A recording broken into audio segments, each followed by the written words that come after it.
recommendations commission here no aban no di adwuma anase wamfa anye adwuma afi won ho kan no kran so no anamo ben emo ana ese de mom no ye de mom anase na etie afi de see 2 years ago no Ghana ere empa ana oman no yesua ere afrim and of course COVID-19 yade no yade a edi Ghana ni wiase nyina nya Ghana si ekonanim pa anamo be na yetu na yade ya brase wo oman Ghana emu anwumre Oma mno bedi nkomo empenifo akukudan omo akwadare pa mesaka ura Abubakar Sulemana bano politics mo idin adon ade fe no aye laku ono the first Nasara coordinator the first national Nasara coordinator Adama MPP amanyuku no and afi honorable Timothy Awuntrim Atabuade oye former MP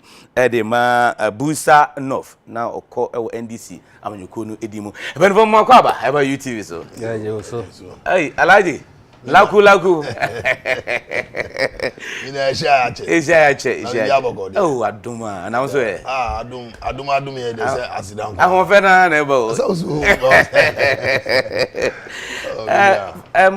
honorable yes akwaba mejo so to say adum na muswe oh yes so adum na to ya pa COVID-19 ha dwen de COVID-19 e be den ya de aba de say gitum na hwe protocols na hom de aba no ne mfa ho nya adwuma na wo ye nipa na say ya de ba e say wo na obo ho ban then you also have to listen to what the experts and then the government is saying nti ya de na de enye new ayade a start here no is over some time now. Yeah, we should be getting used to it. Nti ya de na de abandon what are we going to do to contain the spread and then to reduce the impact. That is the major issue for now. But you say that Nyankopon as say na de wa maya adom wa maya nkwa amaya betena ha no because ye ka say anya amanfo bia na anya privilege wa betena ha no ebin mumpo ebia ye ka so bimpo da ho wontimi nhome ne nkeka ho hu sa nti na em say it's good and I said me damn assistant say and then I first day with UTV. Oh wow. Fine pa. I'm say discussion very fine. Very fine. So Bia will know what we work. Okay. And there was a yama COVID-19 hunsem kakra ya de no kona nimpa e wo man Ghana mu hwemu kire se Ghana no e dey bia nipa verse over 700 eninya bi. Nti ese ya hweyi pa. Afi mantam dunsia e wo man Ghana se obi enye enkrankwa enye asantemantam kwa mantam ni nyina ebi won ntia na yaye ahweyi but Greater Accra na yade no edoso pa na ehwem kra chese sesei enyumanyuma hodo mu so no yade no gusu etreko no mpa ntia nkrankra nyuma ne yade no sei nyina no ye ahweyi na protocols no ye diso afi na efe se omo mfra buchire bankwa no na de yade no ba o man Ghana sei ehwem kra chese omo kra mfra buchire ba na yade no nhyeda ni omo ezen a yeti o man Ghana emu ndi nyina no yenya ahweyi ya na ya share face mask no kama ezen kramantam si no say face mask no ye share papa in the other regions any ade nyina no ye say yitimi ehyebi na kra de mrahye bedwafie ensema atodwa chese MPs no wo mo a enya COVID-19 ye say mo ma chambers wo kra ye ni nyina ha dwene pa okay alaji memra ho no mo anama yetu dia boy ho ban free COVID-19 ho so far bind the individual schools any ade uhunu yema say minua sana opening kan ye de asida be ma Nyankopon se Nyankopon ama ya honde ni nkwa eno ni ade a obi ampa bo se onya honde eni nkwa yeah na ya da Nyankopon asi ni apa no minua yare no ba eni ya betina o because yare bi aba o enya afi na ezi e be fi so be coach na o chi na chi but obi ase aban yes aban be na fam de but wu ni pa no a osu wo no etwa se osu bo ho ban yeah because you see him follow protocol until nama etwa so make sure say we follow protocol no for your own benefit and ubusua because you see abebi ayare no nko no menua enim panim ni akwala enim oskani nim oyeni yeah because uhwe nkofa yare no fa wo no de bia meka say esikafo ni mpanifo akuku dama ye ti omudin ni de because omu ye nipa mama yeah na omu ni bie uhwe ni amochiri me kan omu si nipa dodo ade no fa wo no obi o ye ni obi anim no nso mu no mu wu bo batu se sebio pani bi wu ba ko pani ate se o asimesi ewu asimesi ewu na ende nti mesre a serious issue baby ayare na do ene mei nsem ayate news abano in fact ze caterpillar you see you check ni pa mienu omo obi no you see e ko check workers na be 20 yes omo na obi nti sa ni pa we no omo obi ni ebi betra trotro mu onimo kani no nim afa na wo hu se o yare ni bi pasata na contact you know eko nti mesre a serious issue it was because omu ka say anhwe ni ya nipa be wada bonten ye de anim say nyankopon pangu but ye nipa no so e wo man mu ye mbo ye ho ban na mbo ye ho ban pa sa contact tracing no ho ana say me fi say de kanina e share ase no na e ye adwuma but e do maybe ni me say so try but yes me starting do mo a kebeboa ashase na effective by say they say last year say contact tracing ni tracing ni pa bebri yeah by say ni ade no aginsem yeah timi dem isre ya hwefo mo man boy ho ban na wi ase de eja yesu won kwa an wa ade ti wa bon ho ban men ka say ade ni uni bi akopam bi make sure say protocol no be follow cause for your own benefit cause owo de enkra obati I say o asimese ewu and then aba you say a covid na akunu nti mesre nti a serious issue abanu zu ebehwe when say this week its excellency president na kasa last weekend yeah but when say this weekend e be a major e be a president me ba out akasa you see make us schools no yes among for so yenye lockdown yenye say there be ye hwe no ma bi say ye boy hu ban say na fata dia e be boa because say wan hwe hu ye na lockdown ko ba emu obia e kombedi amanfo school nso yankola nso enye se empeso mbeko school anaso mbe trefie but se baby ya du no otubu se afa na ya bie school ankola nso ya de eco school na yesi be close nso ankola no be fie nso eno nso be hardwe enitina aban no ka se ye boy yan ba na follow protocol cause na obi ka kire me nti ye de omusi GIS o se ifa yesi jama yanya teachers me no bi account to ma close school no down ade a obi kan me check here but se sadia anything na o man panyin kan se be ya adwuma bia no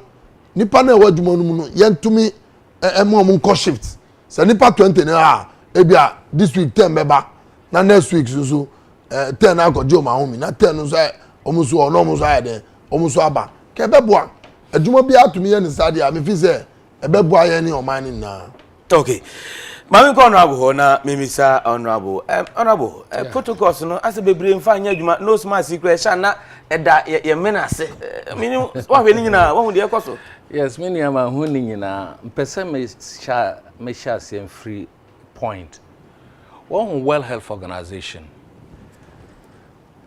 chief executive no Tedros Ghebreyesus was say who would have thought that the world cities will come to a grinding halt and that merely shaking someone's hands will be life-threatening. And that this pandemic requires humility. Under the U.S. Chief Justice, John Roberts, he said that the pandemic has pierced through our illusions of control and certainty. All we need is what? Is humility. Then the CDD, the CDC, also said that all we need in this pandemic is humility, you need solution to the problem. One, the kind of one uncle Becassa or Begin say, Uncle time ba, I nano, and then the world cities.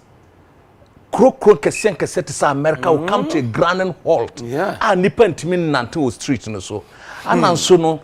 So obe chill say impona I life threatening to you. One uncle Bedwin sir. Into no I say what he said was that we have to know that ya adwene na ya say obi ne control well no and we are certain about the world. It is not so. It is humility, and we must go by the protocols. We must go by it. Baby edru no, baby time they edru no. You enjoy praise singing no. President. There be some anaka. The first responsibility is for you as a human being. Say ube shower pomudie mu, ube shower sitna mu. Now we handle pandemic to the best of your ability, adding to the protocols. And you be an so markers of horonza, and I should nose mask, and I say, one bit my sama. A crampo a ocean when you know do baby, I would me no nanti. That is what the pandemic is telling.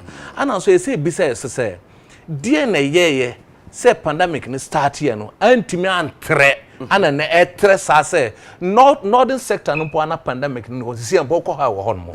It's in upper east, upper west and northern region. When it started it wasn't there. How come it is now piercing through the fabric of the north? That is the issue that we should look at. The first thing. And not just say serious. So it is out of control. It's not about immunization hono. Into the pandemic na say about no. Thing dia me come asem at the frontier pandemic ne ebia ambe kan Africa answer your krum hanwe nkunipa bebe no because of God grace onyamena nkasanti na dom na nkasanti na yina embe and yes a protocols and they share honma na ye special chain krobi sunti enyankopon no na dom na ranti ana asem embassy an we share countries like India, Pakistan, Indonesia, China anka pandemic say they see ku amman for amano to say America, France, no, and Kosi sa krom na, and can say nipa egu abonte na nyagro. Won sa, and ke basa wo Africa hanma, can say the nipa egu abonte na nyesa. Inti no se pandemic na ba na say ka ezi nyina it's risky. Nyina etian we are all at risk. The more obi an koyes wono no a special human being no. And until we are also call on government to ensure say PPEs now the masks no. PPEs na say ko honmo. Ya kase PPEs no nko on man no mo nji ebi nko bi so akon the quantities that we need is not getting there hwe menua hwe na amanfo mo ye contractors in menua na account so aka hwe say health ya come say health workers no o man na say itu o mo ka no frontline workers no and it does not even rest with the frontline workers alone but omo siefunu no they are all frontline workers. They've not all been paid. Government should take the responsibility serious because our frontline is broken down, we are all at risk. The pandemic no and government should ensure when say government went and took Sikankwa government fire no it's over 17 billion Ghana cedis. This 17 billion, we use it for what? Then they use it for. We could have used this money to even put up facilities to ensure. Say, Senior Hussein, this oil company, they've put up 100 million disease research center. So, private one now, oil companies in Koyeno. The government must also come up. 17 billion is finished, and the whole country, we have not built the centers that is needed for the arrest of the COVID-19. We are starting all over, or what? Where are we going to get the money? Government went for $1 billion from the IMF, rapid credit, Parliament issues some money, or the total envelope, no chance. Into the DNA this can year. All these are issues that government must be assertive. Government must ensure consensus building kano. Government must listen to criticism. Pandemic the whole economy has collapsed because nipa na omo the economy will boom will be plagued by the pandemic near danche. Okay, I was for United Television UTV and Kasebo and Agusa Osheno and Komodi Bre and Penfo Kudam and AD and Komo honorable Timothy Awuntrim Ata Boade former MP Busa North NDC Amanyukunu Dimu and Afi Ura Abubakar Suleiman politics we and him said laku yeah laku no ankas ya nchire only the first national Nasara coordinator MPP memra ho Alhaji na mimisa ebi ahya say argument amampani be ka say o ban yi mayenye wedding mayenye engagement any de keka manfo nko sport ba ne de keka ho but ye ma eko school e bi se hokra no ho na nipa ne dɔso pa aden na omampani ama school nso no ye nyai na afei eye ne de aka nkwa na wabane nukre omampani nso no ebia ono so an sorry amambe ka ewo no ani or a lot of sectors are omudi report here dey ebre no nti otie impeniphobia omusu dadida health na center no bebre da ko bia no but me hunu say ni asi this week yi be si ne no me gidi say ebia bedu Sunday no mampani abekasa yi yeah because obi antumi hu amanfo kika and a school na say close down and na say close way down na mampani ti okay then asum penifo so e koran e check because me no kazan me my for me ma go school yeah me baba ma oyari Saturday for my this other and obaye ya admit no nti me ko check we nu na ehwe say typhoid oh okay and enya no oh okay so we fear just say me treating no typhoid me baba nso be ko me kola mi no nso ko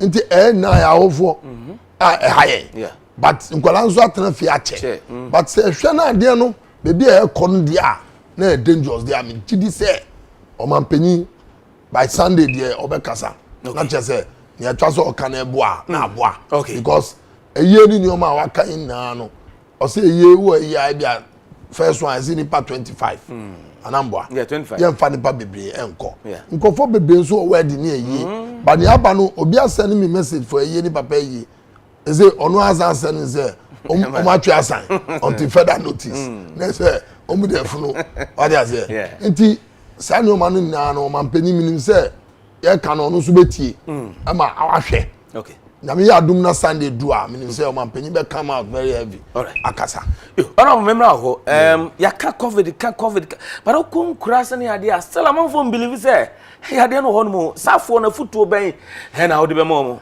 yo unsa nkrofo na omo wokọ kurasa na omo believe say ya de na aba no information a omo nya no me kai say me say mo sister station back before election omo call miami ekoye interview omo koye no omo bisa nkrofo bia onum ade omo kan omo say covid bia ni ho sika na omo atwa no no pese omo di omo ma haye wan sa be bia yi na duru na em say omo so no se si ampo no omo so omo ote because say me catch you say na upper east upper west no northern we say na it was minimal even me krom say bia amba mpo wan say san ma say bia amba but ene amete ha no ma te say omo ate say bia ba ho no medical reports eba no say the people are beginning to feel it. The government must intensify the education and ensure that little resources na district assembly no wo ho no the district assembly no so mo push it into the education and ensure that stricter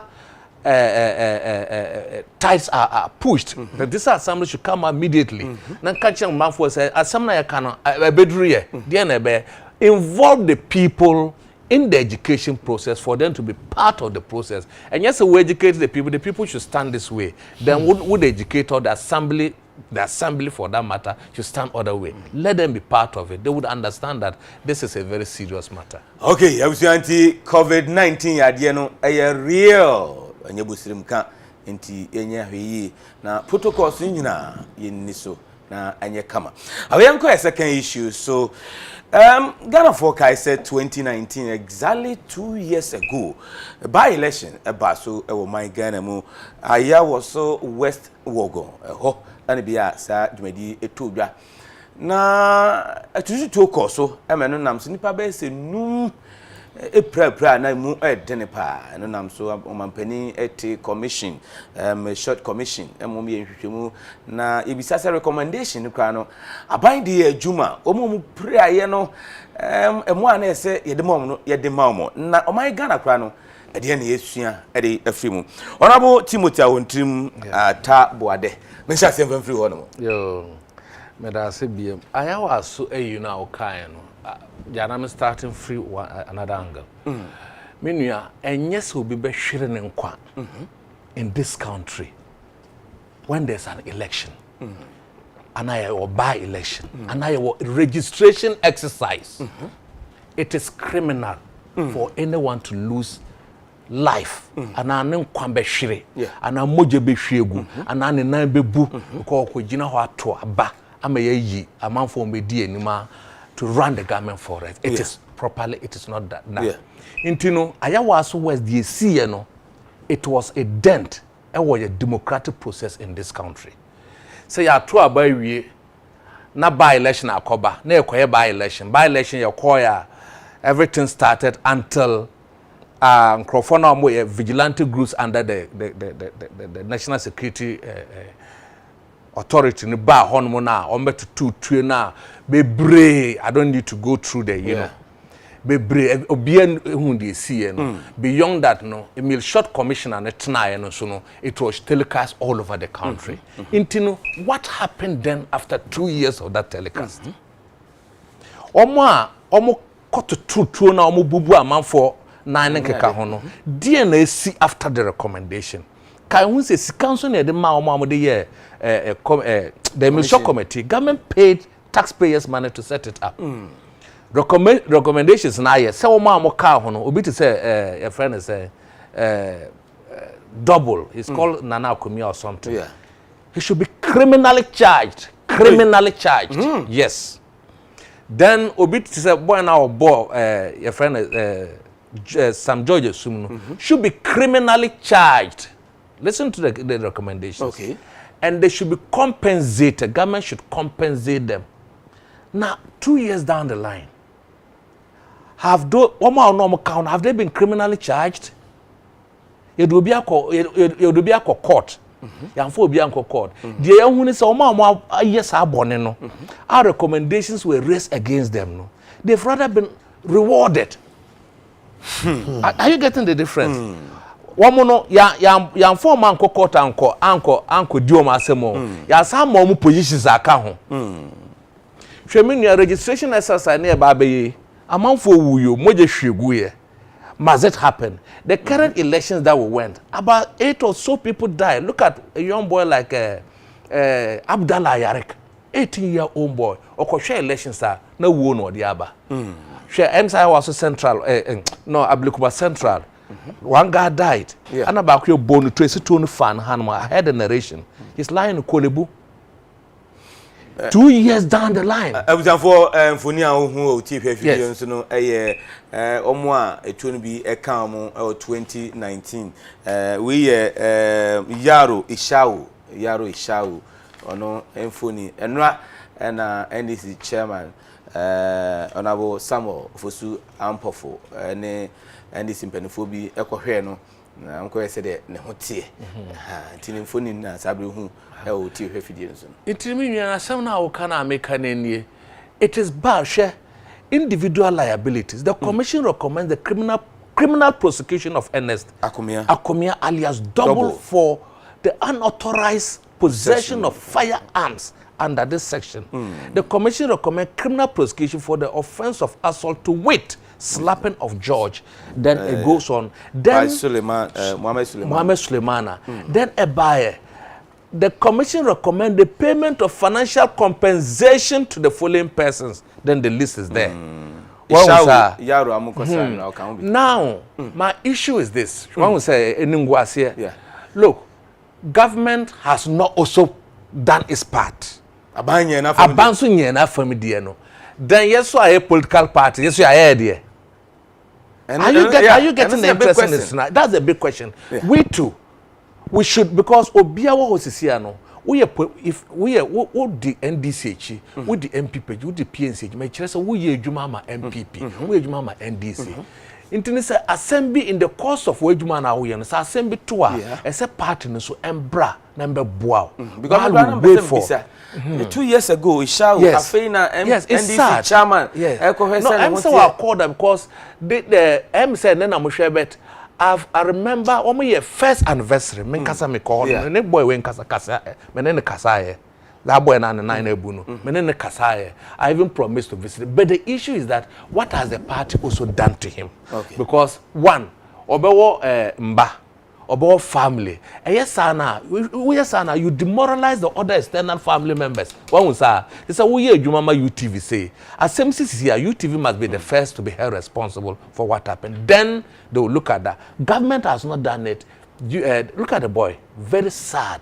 Look at it. Should it happen in modern day Ghana? This is our own brother, your brother. No. Boy no who teach me make no.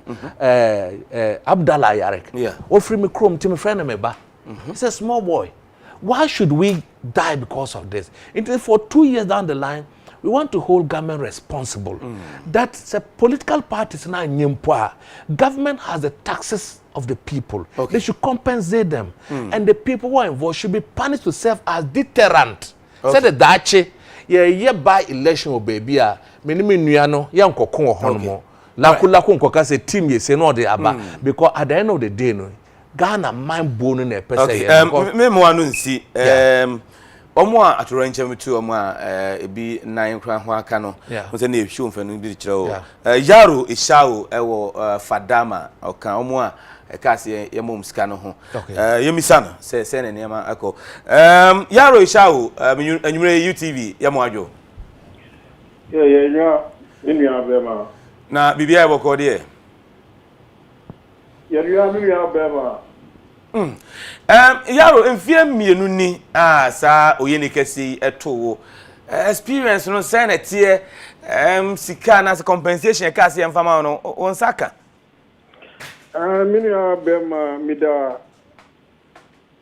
see yeah carrot anajewe minimum edni ekumbo ewo UTV madam asise mo frame mo bisami incident na happy 2 years ago madam asi okay 2 years ni want to see ewo ayawa so westwell yes shoot me nine mini mo yeko on mo yeko ekoye party ejuma ewo on mo. After that, president Oma committee say Oma international share want to na ekosu ewo ayawa so westward gono. Yeah. Inti ya ba on mo ye be bisaya ya no mo asemu a ekọ on mo a no ko pra on mini on mo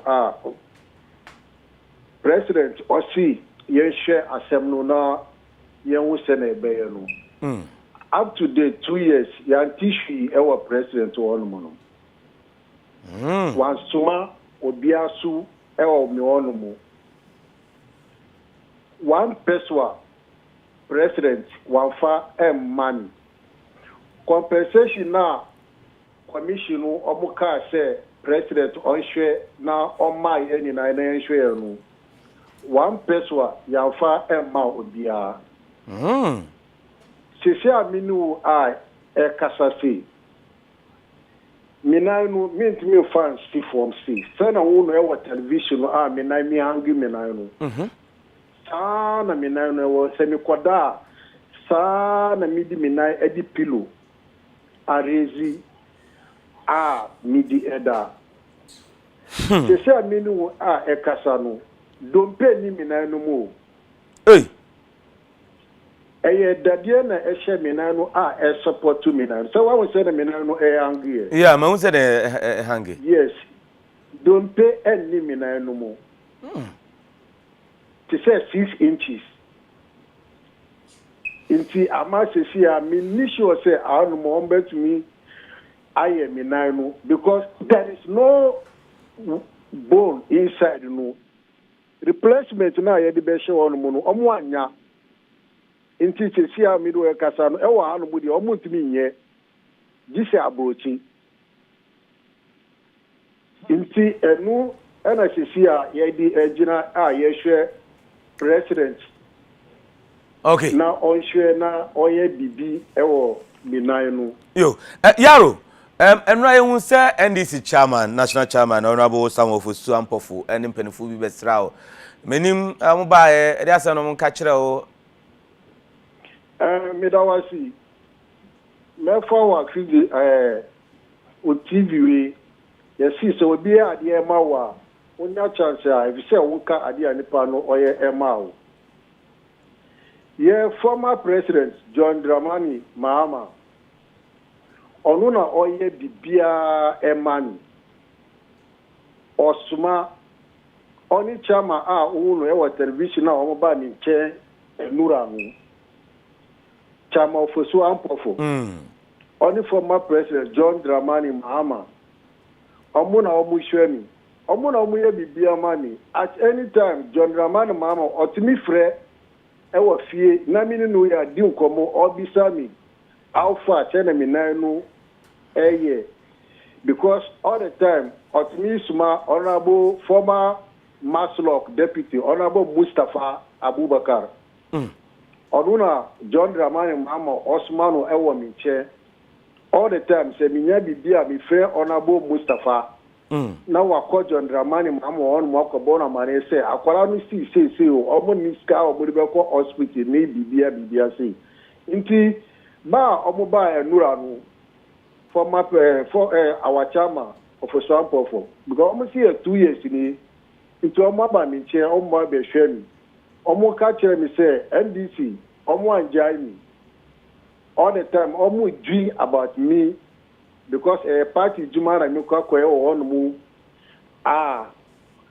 me pray inti as say at any time omu shwemi omu njami omu yewe inti doctors no omu ka say omu tumi e say omu ma shi 3 hospital ye mi kwa ye betuma ye mi na no amani na ye India ani South Africa ana Germany I want to know almost our links say bibia that me di me akọ on nti omoba no omoba money that moral support no mo catch them say omura mfi mi omidi me on mo at any time okay nti e ma omoba on mo Yaro said that oka no o say chairman say he does on be call India na South Africa na omo akọ na ya surgery but 2 years oka say no mo show no e dey no mo yema o why mu so say chairman buy no he say o say omo be call India and South Africa me tire say doctors na omo okay 37 no omo na omo tire say okay say remember for 3 country no all right okay ba chairman na ba na omo buy no omo na omo di items e bre me any sika say me fa share me una okay yes, because of 2 years, me still me fear me call bebia me tifaku. Almost mamo, but acquire 2 years, we are quite special. Say, I've said Ombra, or one cast Ombra, no on Fasa. Okay. Kawi, Embeshe, Mr. Omuma, Mr. Support, and anything about Omobile. Omudi Scani, and you are in Omudi, a brain over all mono. Okay. The United States 2 years nino ukwaya sabia skabia uhia ni adibia na omo de maw sanete NDC. Okay. All right. Our former president John Dramani Mahama any chairman of Swampofo omo na omo yes ade no omo na Saskatoon. All right. Yaro ISHAWU anywere UTV beda ase mji sempanifo atio asopam enchem wa beba. Medamasi. All right, senti victim bakwa 2019 ya 22 born 9 YARO ISHAWU na etening. Abadamenko Ira Abubakar Suleiman laku onomo. Ayawa so West Ogon. This year 2019. Minya. Asamne sibat anume mirawo. Ukwede wanyame anim oka because hwese na minya no etiona touch me heart. You see, there is a saying said, don't gain the world and lose your soul. You see, remember you say, ahudie na untumi enshirunqua. Minia, media asama meka kakra foto na me de mai ahwefo. Say, ewiase ayewo no politics there, me didi say na asi no, me didi say Sadia ni bese biom. Both party, both NDC, MPP, and Penny for.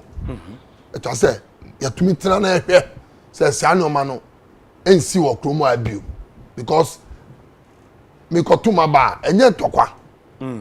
se me ni mi brother abetre ye kire ya adwen onu ka na adwen mi suma ka ma adwen ni aka no ye jama ahwefo omu ena ombe jaji batem bia me kama asem se ye ka hu se bibia ye yo wiase bia no bibi o e fe no wo owo chinzu atemuda wo ho ko nyakopon ebebo ya te me fi se ne eyewo ochena enye wu biom obi a hu se wo bia no nim se this year ento no this year nso ba he no obi nim se February kwa beto no but February anto no because the esi ni de esi but mesre men si biom because me nua no ohwe se na o kana obre but abato na ekoto nsem no be dosu bebre but me gidi se obi bia okan a ohwe ade we a ono a otiwa Nyakopon kra njeje o no be jeje o because me nua me obi oni mi bia no me nku e wo politics ho ye ka buy election ya ko buy election wo kroma the whole buy election ya ko no Ghana makoni na bi odi mi be ko me kan answer cheo so me no anya ntokwa odi mi be ko ade so ye ko a na ade nipa na eto amama no no ko gina ni busia ejade na odi mi be ko what is it it mesre say sanu mo me nsi biom ba mesre mi ama ban say san promise awaye no me say obian follow up but I say mpedifo follow up every bi na ba na its excellence oya obia owa homo bro but me did say busuano to me sorry follow up ade a twa say ye ma no kabadistan kwa bia na o mampanya order say ye fa no ko India ana Germany intimesre ni busuafo no so mutie ya mo nka so ye NDC ni o ye Ghana ni asem na ato no